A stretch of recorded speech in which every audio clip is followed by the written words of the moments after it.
I'm 46. Here are 33 microhabits that have quietly changed my life. Starting with drinking water before coffee. When we wake up, we naturally produce cortisol, which wakes us up. Drinking coffee on top of that is like pouring gasoline on a fire that's already burning.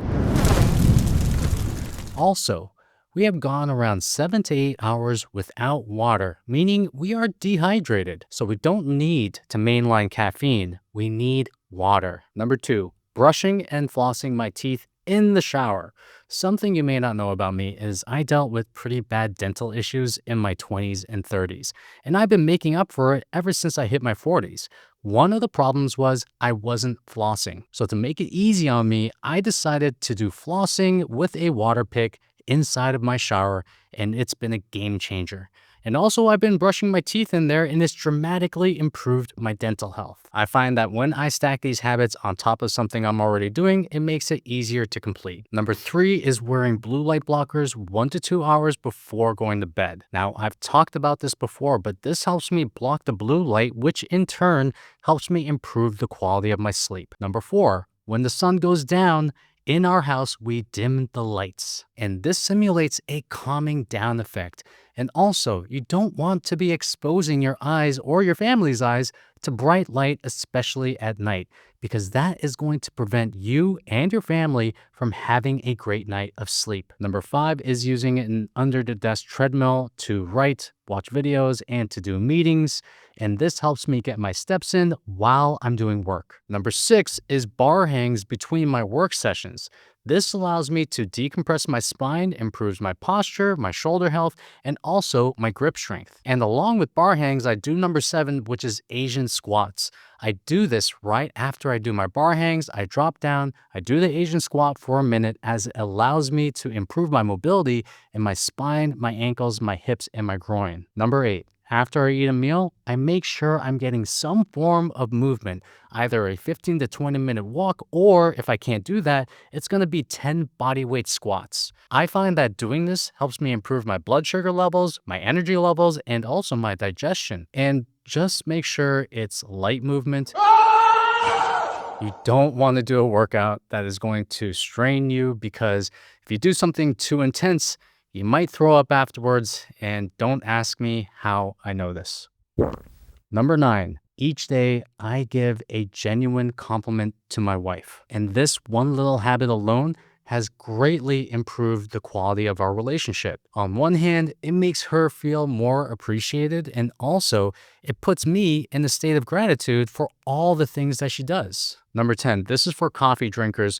Put 200 milligrams of L-Theanine in the coffee. L-Theanine is one of the most underrated supplements on the planet, especially if you drink coffee, because when you combine it with caffeine, it helps you get energized without feeling the jitters. And something I also realized with L-Theanine is that it allows me to focus a lot more efficiently as opposed to just drinking coffee alone. Number 11 is something I learned from an old ex-girlfriend, and it's to moisturize around my face, especially around my eyes. Something I realized even as I turn 46 right now is that this has practically kept me wrinkle-free. 12. Adding electrolytes or sea salt to my water, and this does a couple of things for me.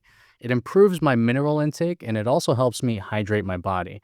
And something I realized is that the increased salt has also been a great tool at preventing me from waking up and going pee at night. And one of the reasons for this is that it helps me absorb water more efficiently. 13. This is for people who snack and have cravings a lot. When I have an urge to snack, I use the 20-minute rule. So most times when we need to snack, we're either bored or dehydrated. We're usually not hungry. So I use the 20-minute rule, which means I'm going to drink a glass of water and just wait 20 minutes.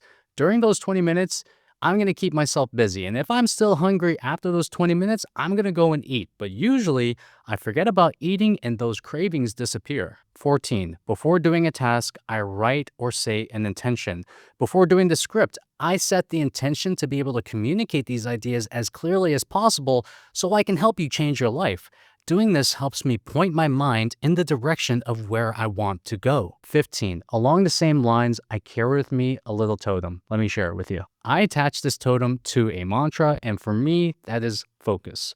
And for you, it can mean anything else. But I find that when I have something physical to touch, especially when I find myself straying off the course, it's always a good way to bring myself back to what I need to be doing. All right, putting this away. Number 16 is a big one. Stop eating after 6 p.m.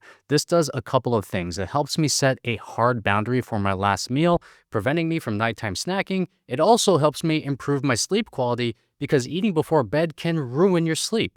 The best rule to adopt is to start your fasting period at least 3 to 5 hours before going to sleep to achieve this. Number 17 is reading 30 minutes before going to bed, and usually a biography or a fiction book. And what I found is that this helps me turn the brain off. And the last great book I read was Open by Andre Agassi. Number 18, if you go to the gym, this one is such a game changer, and it's walking between your sets at the gym.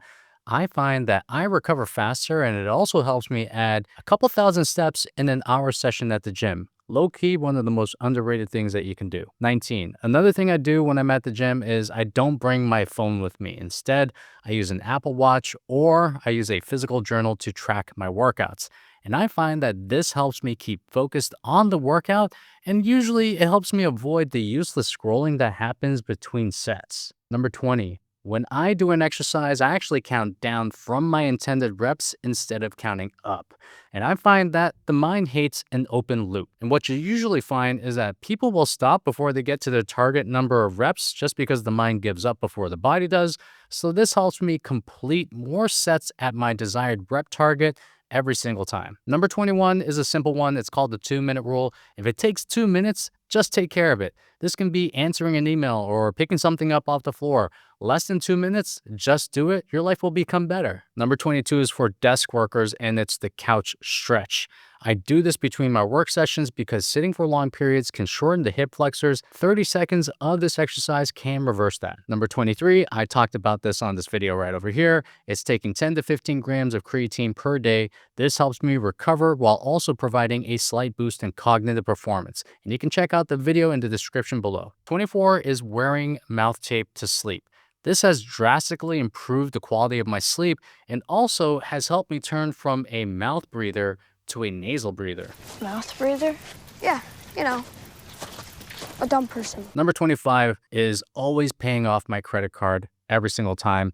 Keeping consumer debt is one of the quickest ways to increase financial stress and put yourself in a dark hole. Number 26, on the same energy, each day I open up my bank account and I look at my finances.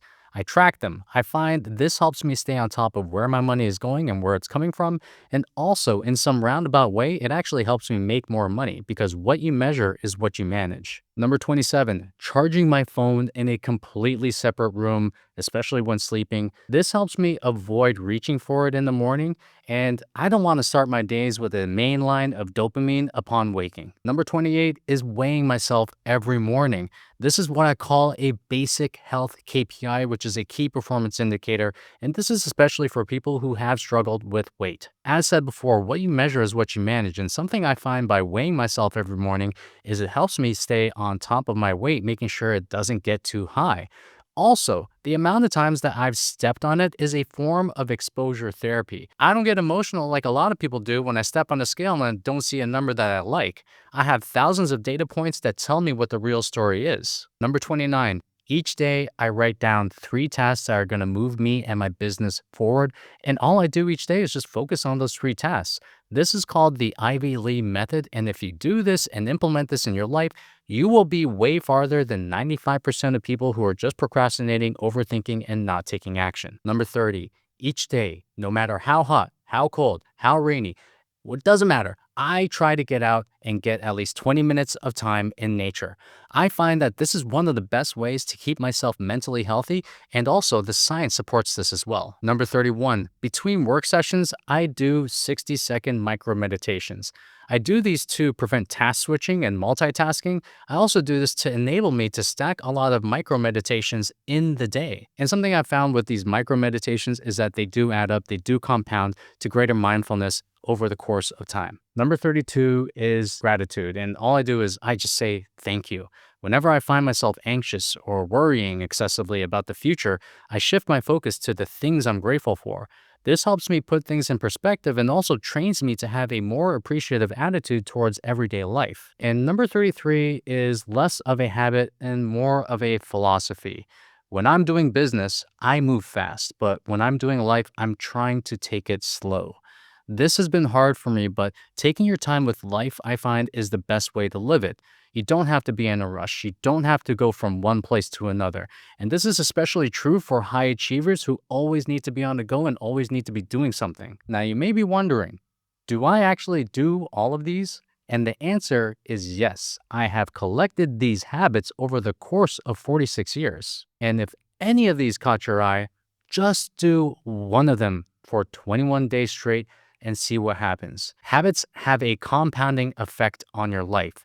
Even the small 1% improvement can lead to a 38% improvement by the end of the year. So don't sleep on what these micro habits can do for you. Now, if you really want to improve your life, I did a video on what I would do again if I was in my 30s. So click the video above. Thank you for watching. I'll see you there.